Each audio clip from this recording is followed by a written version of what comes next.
what I'm gonna do is check to see if there's any gas in this truck, because like I said, you saw in the previous video, it will run with starter fluid.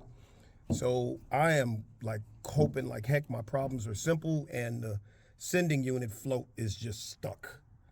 And I don't know why I got those lines on my video. Yeah, I can't figure that out. So, all right, here we go. All right, listen, y'all.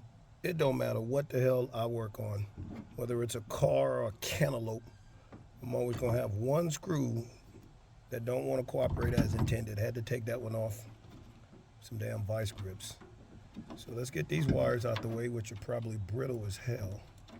I'm gonna try to clean this up, and I'm gonna go ahead and get this sending unit out. All right, so I got it cleaned up. I'm gonna go ahead and pull it out. And I can already tell there's nothing wrong. You see how this thing operates? So let's get it pulled out. There's nothing wrong with the sending unit, and that's kind of a bummer because I was hoping that was my problem. See, that's a float. And basically, as the gas, goes down or up, it moves, it pivots, and it's basically just an ohm resistance. What would that be? A potentiometer, maybe? Rheostat, where it adjusts the ohms, and it gives you your reading on your fuel. You see how that works? So that's all that does. That's your float.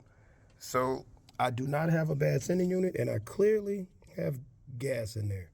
So I gotta keep researching my problem on Pearl. Might as well put a new gasket in while I'm in here.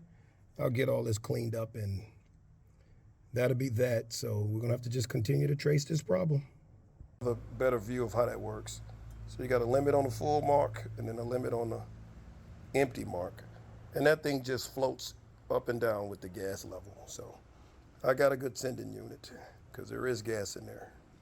All right, so what I'm having to do is just kind of eliminate this in sections, do checks in sections. So I know I have what appears to be an operable sending unit, and I know I definitely have fuel in the tank, and it's reading pretty accurate. It looks like about a quarter of a tank, and that's what it's reading. So I want to know if I'm getting fuel up to the fuel pump, because then that would eliminate from here back as the problem.